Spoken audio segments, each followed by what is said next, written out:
আজকে আমরা দেখাবো কিভাবে ফরেন বডি রিমুভ করতে হয়। দেখুন গলায় কীভাবে আটকে আছে। এগুলো হচ্ছে ফরেন বডি বের করার ইনস্ট্রুমেন্ট। এখন প্রস্তুত করা হচ্ছে রোগীকে ফরেন বডি বের করার জন্য। ডাক্তার ফরেন বডি বের করার জন্য প্রস্তুতি নিচ্ছেন। দেখুন কিভাবে বের করা হয় ফরেন বডিটাকে। একটি পয়সা খেয়ে ফেলেছে বাচ্চাটা, 5 টাকার একটা কয়েন খেয়ে ফেলেছিল। এটা খুবই রিস্কি একটা কাজ, খুবই জটিল, খুবই কঠিন। রোগীটার প্রাণ বাঁচিয়েছেন বলা যায়।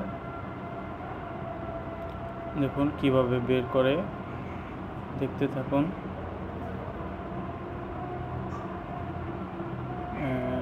এই যে বের করতেছে, দেখুন।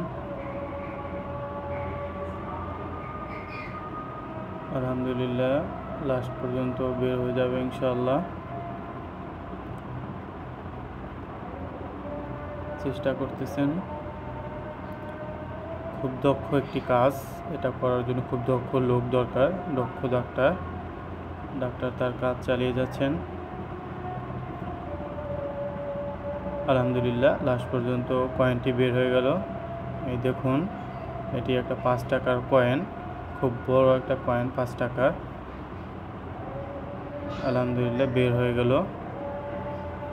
মাশাআল্লাহ, খুব ভালো লাগলো, বের করতে পারায় খুবই ভালো লাগলো।